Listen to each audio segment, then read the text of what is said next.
요새 몸은 좀 어떠세요? 음식을 씹을 때 갑자기 이가 시리거나 잇몸에서 피가 나는 경험 있으신가요? 아니면 딱딱한 음식을 피하게 되고 한쪽으로만 씹게 되는 일이 반복되시나요? 많은 분들이 이런 증상을 나이가 들어서 당연한 거라고 생각하시는데요. 사실 이건 매우 위험한 신호일 수 있습니다. 실제로 작년 한 해에만 치아 감염으로 응급실을 찾은 60세 이상 환자가 8만 명을 넘었어요. 이 중 15%는 폐혈증까지 진행되어 생명이 위험했던 상황이었습니다. 더 충격적인 건 이들 대부분이 잇몸 출혈이나 치아 통증을 몇 달째 방치하고 있었다는 사실이에요. 지금 이 영상을 보고 계신 분도 혹시 치아 문제를 대수롭지 않게 여기고 계시진 않나요? 오늘은 60세 이후 급속히 나타나는 치아 노화와 잇몸 질환의 진짜 원인과 위험성, 그리고 집에서도 할 수 있는 정확한 관리법까지 모든 걸 알려드리겠습니다. 특히 마지막에 말씀드릴 응급 상황 판단법은 생명을 구할 수도 있는 정보니까 끝까지 놓치지 마세요. 먼저 치아 건강이 얼마나 심각한 문제인지 정확한 통계부터 보여드릴게요. 건강보험심사평가원 자료에 따르면 65세 이상 10명 중 7명이 잇몸 질환을 앓고 있어요. 더 놀라운 건 75세 이상에서는 평균 12개 이상의 치아를 상실한다는 통계예요. 이는 전체 치아 28개 중 거의 절반에 가까운 수치입니다. 치주염 환자는 매년 8%씩 증가하고 있는데 특히 60세 이후에는 급격히 악화되는 특징을 보여요. 더 무서운 통계는 이거예요. 심한 치주염 환자의 뇌졸중 위험이 일반인보다 2.8배 높다는 연구 결과가 있어요. 또한 당뇨병 환자가 치주염까지 있으면 혈당 조절이 6배나 어려워진다고 합니다. 실제 사례를 하나 말씀드릴게요. 69세 최모 씨는 6개월간 잇몸 출혈을 방치했어요. 나이가 들어서 그런가 보다 생각하며 그냥 지냈는데요. 어느 날 갑자기 얼굴이 붓고 고열이 나서 응급실로 실려갔습니다. 검사 결과 치주염이 악화되어 안면봉화지염까지 진행된 상태였고 자칫 폐혈증으로 생명이 위험할 뻔했어요. 또 다른 경우로는 73세의 김모 씨가 있어요. 치아가 하나씩 빠지기 시작했지만 틀니 끼우면 되겠지 생각하며 방치했거든요. 하지만 음식을 제대로 씹지 못하면서 소화불량과 영양실조가 시작됐고 결국 근감소증까지 진행됐습니다. 이런 사례들을 보면 치아 건강을 절대 가볍게 여겨서는 안 된다는 걸 알 수 있어요. 방치할 경우 발생할 수 있는 문제들을 단계별로 설명해 드릴게요. 1단계에서는 씹는 기능이 저하되기 시작해요. 딱딱한 음식을 피하게 되고 영양 섭취가 불균형해집니다. 2단계에서는 소화 기능에 문제가 생겨요. 제대로 씹지 못한 음식 때문에 위장 장애가 시작되고 전체적인 영양 상태가 악화돼요. 3단계에서는 전신 건강에 영향을 미쳐요. 치주 세균이 혈관을 타고 돌아다니면서 심혈관 질환, 당뇨병 악화, 폐렴 등을 유발할 수 있어요. 마지막 4단계에서는 생명을 위협하는 합병증이 발생해요. 폐혈증, 뇌농양, 심내막염 같은 심각한 감염성 질환으로 이어질 수 있거든요. 경제적 손실도 엄청나요. 임플란트 한 개 가격만 해도 100만 원에서 200만 원이고요. 전체 틀니를 해야 하는 경우에는 500만 원 이상이 들어갈 수 있어요. 만약 합병증으로 입원 치료가 필요하다면 수천만 원의 치료비가 들 수도 있고요. 많은 분들이 가지고 있는 잘못된 상식도 문제예요. 나이 들면 이가 빠지는 게 당연하다, 잇몸에서 피나는 건 양치를 세게 해서다, 이런 생각들 말이에요. 하지만 적절한 관리만 해도 평생 건강한 치아를 유지할 수 있어요. 또 다른 잘못된 상식은 치아가 아프면 뽑는 게 최선이라는 거예요. 하지만 치아를 뽑으면 주변 치아들도 영향을 받아서 연쇄적으로 문제가 생길 수 있거든요. 이제 치아가 왜 노화되는지 의학적으로 정확하게 설명해 드릴게요. 60세 이후 치아 건강이 급속히 악화되는 이유는 여러 가지가 복합적으로 작용해요. 첫 번째는 타액 분비 감소예요. 나이가 들면 침샘의 기능이 떨어져서 하루 침 분비량이 젊을 때의 60% 수준까지 감소해요. 침은 입안의 세균을 씻어내고 중화시키는 중요한 역할을 하는데 이게 줄어들면 세균 번식이 활발해져요. 특히 밤에 자는 동안에는 침 분비가 더욱 줄어들어서 세균이 급속히 증가합니다. 두 번째는 잇몸 혈류 감소예요. 노화로 인해 잇몸 모세혈관의 탄력이 떨어지고 혈류량이 감소해요. 이로 인해 잇몸의 영양 공급이 원활하지 않아서 염증에 대한 저항력이 떨어져요. 또한 상처 치유 능력도 현저히 감소해서 한번 손상된 잇몸은 회복이 어려워져요. 세 번째는 치아 범랑질의 마모예요.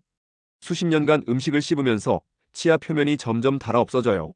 범랑질이 얇아지면 그 안쪽에 상아질이 노출되는데 이 부분은 신경과 연결되어 있어서 시린 증상이 나타나요.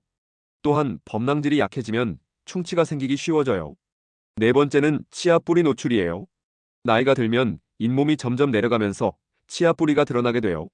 치아 뿌리 부분은 범랑질이 없어서 매우 약하기 때문에 뿌리 충치가 쉽게 생겨요. 이런 뿌리 충치는 진행이 빨라서 신경까지 빠르게 침범할 수 있어요. 다섯 번째는 면역력 저하예요. 60세 이후에는 전반적인 면역 기능이 떨어지면서 구강 내 세균에 대한 방어 능력이 약해져요. 특히 치주병 세균인 P, GIN, GIVALIS 같은 악성 세균들이 잇몸 깊숙이 침투해서 만성 염증을 일으켜요. 약물 복용도 중요한 원인이에요. 고혈압약, 항우울제, 항히스타민제 등 많은 약물들이 침 분비를 감소시켜요. 또한 골다공증 치료제 중 일부는 턱뼈 괴사를 일으킬 수 있어서 주의가 필요해요. 전신 질환과의 연관성도 중요해요. 당뇨병이 있으면 혈당 조절이 안 되면서 잇몸 염증이 더욱 심해져요. 고혈압이나 심장병으로 혈액순환이 원활하지 않으면 잇몸 건강이 더욱 악화되고요. 골다공증이 있으면 턱뼈까지 약해져서 치아를 지지하는 힘이 떨어져요. 생활습관 요인들도 있어요. 평생 흡연을 해온 경우 잇몸 혈관이 수축되어 있어서 염증이 만성화되기 쉬워요. 과도한 음주는 구강점막을 건조하게 만들고 면역력을 떨어뜨려요. 불규칙한 식사나 당분 섭취가 많은 식습관도 문제가 돼요.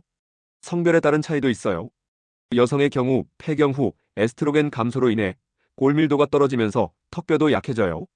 또한 호르몬 변화로 인해 잇몸이 더 예민해지고 염증이 생기기 쉬워요.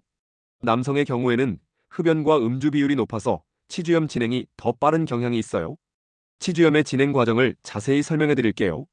초기에는 잇몸에만 염증이 생기는 치은염 단계예요.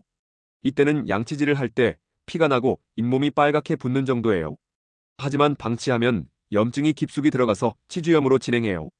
치주염이 되면 잇몸과 치아 사이에 주머니가 생기고 여기에 세균과 치석이 쌓여요. 더 진행되면 치아를 지지하는 인대와 뼈까지 파괴돼서 치아가 흔들리기 시작해요. 최종 단계에서는 치아 뿌리 주변 뼈가 완전히 녹아서 치아가 빠지게 됩니다. 악순환 구조도 심각한 문제예요. 치아가 아프니까 그쪽으로 씹지 않게 되고 그러면 그 부위의 혈류가 더욱 감소해요. 또한 음식을 제대로 씹지 못하니까 영양 상태가 나빠지고 이로 인해 면역력이 더욱 떨어지는 거죠. 개인차가 생기는 이유는 유전적 요인과 평생 축적된 생활 습관의 차이 때문이에요. 같은 나이라도 꾸준히 구강 관리를 해온 분들은 치아가 상대적으로 잘 보존되는 반면 관리를 소홀히 했거나 흡연, 음주를 많이 한 분들은 훨씬 심각한 상태예요. 이제부터가 가장 중요한 부분이에요. 60세 이후 치아 건강을 지키고 회복하는 구체적인 방법들을 단계별로 알려드릴게요. 잠깐 여기서 중요한 걸 놓치면 안 돼요. 먼저 1단계 기초 방법부터 시작해 볼게요. 이건 체력이나 비용 부담 없이 누구나 쉽게 할 수 있는 방법들이에요. 첫 번째는 올바른 양치질이에요. 많은 분들이 양치질을 너무 세게 하시는데 이건 오히려 잇몸을 상하게 해요. 부드러운 칫솔을 사용하시고 잇몸에서 치아 쪽으로 쓸어내리듯이 닦으세요. 하루 최소 2번, 식후 30분 후에 3분 이상 꼼꼼히 닦는 게 중요해요. 특히 잠자기 전 양치질이 가장 중요한데 밤에 침 분비가 줄어들어서 세균 번식이 활발해지거든요. 두 번째는 치실과 치간 칫솔 사용이에요. 칫솔만으로는 치아 사이사이 끼인 음식물과 세균을 완전히 제거할 수 없어요. 치실은 처음에는 어려우실 수 있지만 꾸준히 사용하시면 잇몸 출혈이 현저히 줄어들어요. 치간 칫솔은 치아 사이가 벌어진 부위에 특히 효과적이고요. 세 번째는 불소 함유 치약 사용이에요. 60세 이후에는 뿌리 충치가 흔하기 때문에 불소가 들어간 치약이 필수예요. 불소는 치아를 단단하게 만들어주고 세균의 산 생성을 억제해줘요. 하지만 너무 많이 사용하면 불소증이 생길 수 있으니까 적당량만 사용하세요. 네 번째는 구강가글 사용이에요. 항균 성분이 들어간 가글을 사용하면 칫솔이 닿지 않는 부위까지 세균을 억제할 수 있어요. 특히 자기 전에 사용하시면 밤사이 세균 번식을 효과적으로 막을 수 있고요. 다섯 번째는 충분한 수분 섭취예요. 침 분비를 촉진시키려면 하루에 물을 1.5리터 이상 마셔야 해요. 특히 식사 중간중간에 물을 마시면 음식물 찌꺼기를 씻어내는 데 도움이 돼요. 이제 더 중요한 내용을 말씀드릴게요. 2단계 중급 방법은 약간의 비용과 노력이 필요하지만 효과가 확실한 방법들이에요. 첫 번째는 정기적인 스케일링이에요. 6개월마다 한 번씩 치과에서 스케일링을 받으시면 치석과 세균막을 완전히 제거할 수 있어요. 스케일링은 건강보험이 적용되어서 비용도 그리 부담스럽지 않고요. 특히 치주염이 있는 분들은 3개월마다 받는 게 좋아요. 두 번째는 치주 치료예요. 이미 치주염이 진행된 경우에는 전문적인 치료가 필요해요. 치은 하소파술, 찍은 활택술 같은 치료로 잇몸 깊숙이 있는 세균과 치석을 제거할 수 있어요. 초기에 치료받으면 진행을 막을 수 있지만 너무 늦으면 치아를 보존하기 어려워져요. 세 번째는 충치 치료예요. 작은 충치라도 방치하면 신경까지 침범해서 신경 치료가 필요할 수 있어요. 특히 60세 이후에는 뿌리 충치가 많은데 이건 진행이 빠르니까 조기에 발견해서 치료받는 게 중요해요. 네 번째는 식단 관리예요. 당분이 많은 음식은 최대한 피하시고 특히 끈적한 사탕이나 젤리 같은 건 치아에 오래 달라붙어서 충치를 유발해요. 대신 칼슘이 풍부한 유제품이나 비타민C가 많은 과일, 섬유질이 풍부한 채소를 많이 드세요. 다섯 번째는 금연과 금주예요. 담배는 잇몸 혈관을 수축시켜서 치유를 방해하고 구강암 위험도 높여요. 술도 구강을 건조하게 만들어서 세균 번식을 촉진시키거든요. 이제부터가 진짜 핵심입니다. 3단계 고급 방법은 적극적인 투자가 필요하지만 근본적인 해결이 가능한 방법들이에요. 첫 번째는 잃어버린 치아 복원이에요. 빠진 치아를 그대로 두면 주변 치아들이 기울어지고 교합이 무너져요. 임플란트, 브릿지, 부분 틀니 중에서 본인 상황에 맞는 걸 선택해서 복원하는 게 중요해요. 임플란트가 가장 좋지만 비용이 많이 들고 잇몸뼈가 충분해야 가능해요. 두 번째는 교합 조정이에요. 나이가 들면서 치아가 닳고 잇몸이 내려가면서 교합에 문제가 생기는 경우가 많아요. 한쪽으로만 씹거나 이갈이 습관이 있으면 특정 치아에 과도한 힘이 가해져서 더 빨리 망가져요. 교합 조정을 통해 힘을 고르게 분산시키면 치아 수명을 연장할 수 있어요. 세 번째는 전문적인 예방 치료예요. 불소 도포, 실런트 치료 같은 예방 치료를 받으면 충치 발생을 현저히 줄일 수 있어요. 특히 뿌리 충치가 잘 생기는 부위에 불소 바니쉬를 발라주면 효과적이에요. 네 번째는 타액 분비 촉진 치료예요. 심한 구강 건조증이 있는 경우에는 인공 타액을 사용하거나 타액 분비 촉진제를 복용할 수 있어요. 또한 무설탕 껌을 씹는 것도 도움이 되는데 하루에 20분 정도 씹으면 타액 분비량이 증가해요. 다섯 번째는 구강 내 세균 검사예요. 최신 기술로 구강 내 세균의 종류와 양을 정확히 측정할 수 있어요. 특히 치주염을 일으키는 악성 세균의 수치를 확인해서 맞춤형 치료를 받을 수 있고요. 각 방법별로 주의사항도 있어요. 스케일링을 받은 후에는 일시적으로 치아가 시릴 수 있어요. 이건 치석이 제거되면서 치아 뿌리가 노출되기 때문인데 보통 1-2주 내에 좋아져요. 만약 계속 시리면 불소 도포나 지각 과민 치료를 받으시면 돼요. 치주 치료 후에는 잇몸이 내려가면서 치아가 길어 보일 수 있어요. 이것도 정상적인 반응이니까 걱정하지 마세요. 중요한 건 염증이 가라앉으면서 잇몸이 건강해진다는 거예요. 효과가 나타나는 기간은 치료 방법에 따라 달라요. 올바른 양치질과 치실 사용은 2-3주 내에 잇몸 출혈이 줄어드는 걸 느낄 수 있어요. 스케일링은 즉시 효과를 볼 수 있지만 치주 치료는 완전한 회복까지 3-6개월이 걸릴 수 있어요. 임플란트 같은 보철 치료는 전체 과정이 3-6개월 정도 소요되고요. 실패하는 케이스들도 있어요. 가장 흔한 실패 요인은 꾸준히 관리하지 않는 거예요. 치료받고 나서 안심하고 관리를 소홀히 하면 재발할 수 있어요. 또 다른 실패 요인은 전신 질환 관리를 안 하는 거예요. 당뇨병이나 골다공증 같은 기저질환이 조절되지 않으면 아무리 치과 치료를 받아도 효과가 제한적이에요. 성공 요인은 무엇보다 조기 발견과 꾸준한 관리예요. 정기 검진을 통해 문제를 조기에 발견하고 매일의 구강 관리를 소홀히 하지 않는 게 가장 중요해요. 놓치면 후회할 내용을 알려드릴게요. 전문가들만 아는 고급 정보부터 말씀드릴게요. 많은 분들이 모르는 사실인데 양치질 타이밍이 치아 건강에 큰 영향을 준다는 거예요. 식사 직후에 바로 양치질하면 오히려 치아가 손상될 수 있어요. 음식을 먹으면 입안이 산성이 되는데 이때 양치질하면 약해진 치아 표면이 더 다를 수 있거든요. 식후 30분 정도 기다렸다가 양치질하는 게 좋아요. 두 번째 고급 정보는 칫솔 선택법이에요. 전동 칫솔이 무조건 좋은 건 아니에요. 손목에 힘이 없거나 손가락 관절염이 있으신 분들한테는 도움이 되지만 잘못 사용하면 잇몸 손상을 일으킬 수 있어요. 수동 칫솔도 올바르게 사용하면 충분히 효과적이고요. 중요한 건 칫솔 교체 주기예요. 3개월마다 교체하시고 칫솔모가 벌어지면 더 자주 교체하세요. 생활 속 꿀팁들도 알려드릴게요. 아침에 일어나서 양치질하기 전에 물로 입을 헹구는 것만으로도 밤사이 번식한 세균을 많이 제거할 수 있어요. 또한 식사 후에 물을 마시거나 입을 헹구는 것만으로도 음식물 찌꺼기와 산을 중화시킬 수 있고요. 간식을 드실 때는 한 번에 몰아서 드시는 게 치아에 좋아요. 조금씩 자주 드시면 입안이 계속 산성 상태로 유지되어서 치아가 손상되기 쉬워요. 세 번째 꿀팁은 자연스러운 타액 분비 촉진법이에요. 레몬이나 신 과일을 생각만 해도 침이 나오죠? 실제로 신맛이 나는 음식을 조금씩 드시면 타액 분비가 활발해져요. 하지만 너무 많이 드시면 치아가 부식될 수 있으니까 적당히 하세요. 네 번째는 올바른 치실 사용법이에요. 치실을 사용할 때는 같은 부위를 계속 왔다 갔다 하지 마세요. 치실을 시자 모양으로 감싸서 위아래로 부드럽게 움직이는 게 효과적이에요. 잇몸까지 깊숙이 넣되 너무 세게 하면 잇몸이 상할 수 있어요. 계절별 맞춤 관리법도 중요해요. 봄에는 미세먼지와 황사 때문에 구강 내 세균이 증가할 수 있어요. 외출 후에는 반드시 입을 헹구시고 가글을 사용하는 것도 도움이 돼요. 여름에는 에어컨 바람 때문에 입이 건조해지기 쉬워요. 충분한 수분 섭취와 함께 가습기를 사용해서 실내 습도를 50-60%로 유지하세요. 가을에는 일교차가 커서 면역력이 떨어지기 쉬워요. 이때 잇몸 염증이 악화될 수 있으니까 더욱 꼼꼼한 구강 관리가 필요해요. 겨울에는 실내외 온도차와 건조한 날씨 때문에 입술과 구강 점막이 트기 쉬워요. 립밤을 바르시고 따뜻한 물을 자주 마셔서 구강을 촉촉하게 유지하세요. 피해야 할 위험한 습관들을 알려드릴게요. 많은 분들이 이쑤시개를 자주 사용하시는데 이건 잇몸을 상하게 할 수 있어요. 이쑤시개 대신 치실이나 치간, 칫솔을 사용하시는 게 안전해요. 또한 딱딱한 음식을 앞니로 깨물거나 병뚜껑을 치아로 따는 습관은 절대 금물이에요. 치아에 과도한 힘이 가해져서 금이 가거나 부러질 수 있거든요. 얼음을 씹는 습관도 위험해요. 차갑고 딱딱한 얼음은 치아에 미세한 균열을 만들 수 있어요. 또한 뜨거운 음식과 차가운 음식을 번갈아 드시는 것도 치아에 스트레스를 줄 수 있고요. 응급 상황 대처법은 꼭 알아두세요.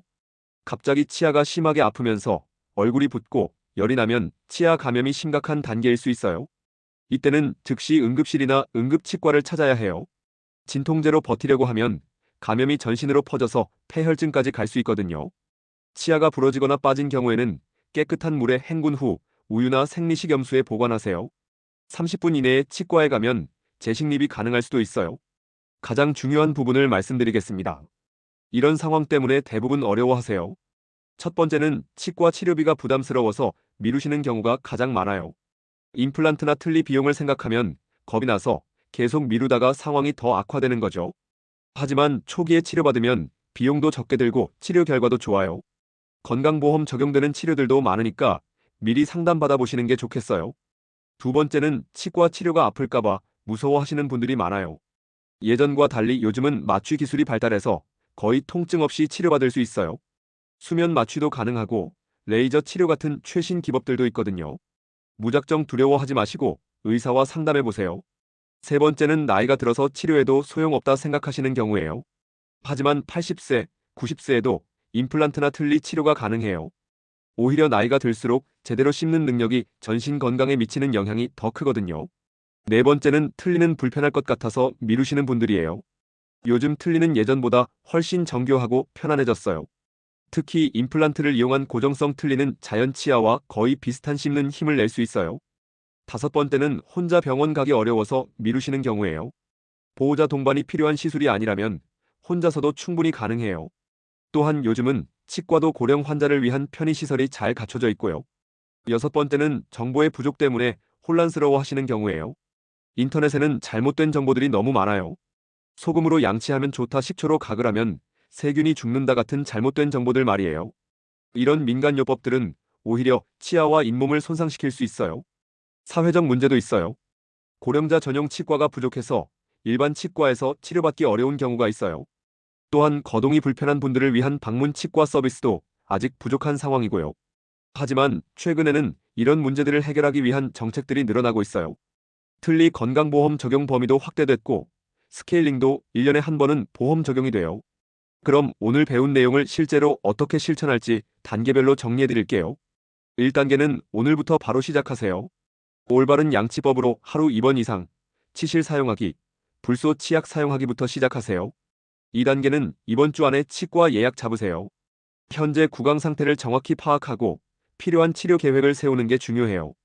3단계는 한 달 안에 생활 습관을 개선하세요. 금연, 금주, 규칙적인 식사, 충분한 수분 섭취를 실천하세요. 4단계는 3개월마다 정기 검진 받으세요. 문제를 조기에 발견해서 큰 치료 없이도 건강을 유지할 수 있어요. 치아는 한 번 상하면 재생이 안 되는 소중한 우리 몸의 일부예요. 하지만 올바른 관리와 적절한 치료로 평생 건강하게 유지할 수 있어요. 나이가 들어서도 맛있는 음식을 자유롭게 드시고 활짝 웃을 수 있는 건강한 치아를 지켜나가세요. 오늘 알려드린 방법들 꼭 실천해 보시고요. 구독과 좋아요 눌러주시면 더 많은 건강 정보로 찾아뵙겠습니다. 건강한 미소로 오래오래 행복하세요.